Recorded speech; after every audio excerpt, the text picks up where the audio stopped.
এই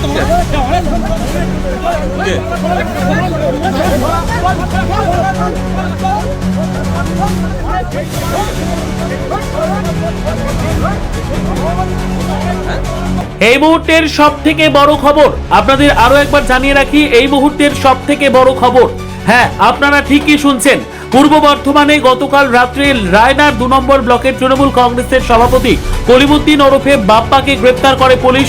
আর এই বাপ্পার সঙ্গেই 24 ঘন্টা থাকতেন পিকু ক্ষেত্রপাল, তাকেও গ্রেপ্তার করেন মাধবদীহি থানার পুলিশ। এই পিকু ক্ষেত্রপালকে নিয়ে বিস্ফোরক অভিযোগ করলেন বিশিষ্ট ব্যবসায়ী বিশ্বরূপ সাহা। দাদা গতকাল দেখা যাচ্ছে পিকু ক্ষেত্রপালকে গ্রেপ্তার করেছে পুলিশ। আমরা তো দেখিনি কোনদিন রাজনীতি, কিন্তু রাজনৈতিক নেতাদের সঙ্গে দেখেছি। কি বলবেন এই বিষয়ে? পিকু ক্ষেত্রপাল রাজনীতি তো সব থেকে বড় নেতা বলতে গেলে, যে টাকা তোলার কাজ করে। 2011, 12, 13, 14 রাজ কলেজ থেকে পুরো মেধা বিক্রি করেছে। মেধা বিক্রি মানে অ্যাডমিশনের নামে টাকা তুলতো।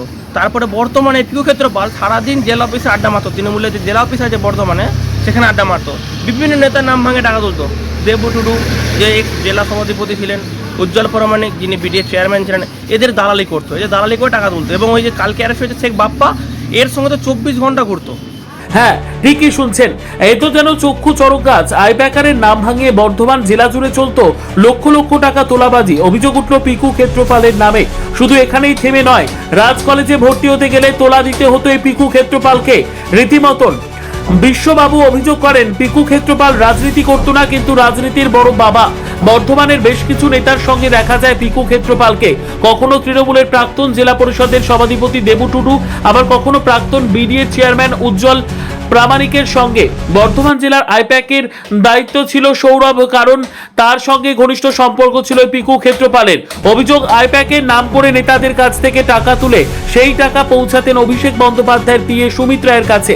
বিশ্বরূপ বাবু আরো অভিযোগ করেন, এই পিকু ক্ষেত্রপালের কাজ ছিল নেতাদের কাছ থেকে টাকা তোলা। কালকে একটা ওর সঙ্গেই ছিল, এই যে পালিয়ে আসে এদের কাছে যে বালির টাকা, বিভিন্ন রকমের দুর্নীতির যে পয়সা, এর তোলাবাজি করা এর কাজ। আইপ্যাকের যে আপনার সৌরভ কারান আছে, ওর দালালি করতো। আপনারা দেখতে পাবেন সৌরভ কারান এর বার্থডের সময় কেক কাটতো। যে সৌরভ কারানকে বর্ধমানের লোকেরা শেয়ার বলতো, তৃণমূলের যে নেতারা, তার সে এর কেক কাটতো। তাছাড়া আপনারা দেখবেন বাপ্পা যদি বাড়ি থেকে আরম্ভ করে সবাই, বিভিন্ন লোকের নাম ভাঙে এর কাজ হচ্ছে তোলাবাজি করা। তৃণমূল দলটাকে এরাই শেষ করে দিয়ে দায়িত্ব নিয়ে। এত অবাক করা কাণ্ড। পিকু ক্ষেত্রপালকে দেখে মনে হতো অতি ভদ্র, আর এই ভদ্রতার মধ্যে লুকিয়েছিল জালিয়াতি। বিশ্বরূপ বাবু অভিযোগ করেন, এদের মতো লোকেদের জন্য তৃণমূলটা আজকে শেষ। কি বলছেন বিশ্বরূপ বাবু, শুনে নেব। দেখা যাচ্ছে সুমিতের সঙ্গে ছবি। হ্যাঁ, সুমিত শর্মা বা সুমিত রায় যদি বলেন, সুমিত রায় যে আইপ্যাকের যে আমাদের দায়িত্বে ছিলেন, যে অভিষেকের যে ঘনিষ্ঠ পিএ ছিলেন, যে এখন পলাতক, যে পালিয়ে বেড়াচ্ছে, তার সাথে ছবি থাকবে না কেন? এ তো টাকা তুলে ওদের কালেকশন করে দেয়, নেতাদের কাছে টাকা তুলে হচ্ছে কালেকশন করে টাকাটা পৌঁছে দেয়। এর কাজ হচ্ছে এগুলো। এর যে বাড়ি করেছে আপনারা দেখবেন ডিবিসির ওখানে যে বাড়ি আছে শালবাগানে, ভেস্টেড ল্যান্ডে বাড়ি করা, এই তোলাবাজিটাই এদের কাজ। কি চাইছেন আপনারা? আমরা চাই এর কঠোরতম শাস্তি হোক, কঠোর থেকে কঠোরতম শাস্তি হোক, যাতে এই ধরনের মানুষ জেল থেকে বেরিয়ে আসার পরে এরা যেন মানুষকে হয়রানি করতে না পারে। এই পিকু ক্ষেত্রপাল তো লোকের দোকান বন্ধ করো, দোকান ভেঙেছে 21 সালের পরে টাকা তুলেছে। এদের কঠোর থেকে কঠোরতম শাস্তি হোক বলে আমি দাবি জানাবো। আপনার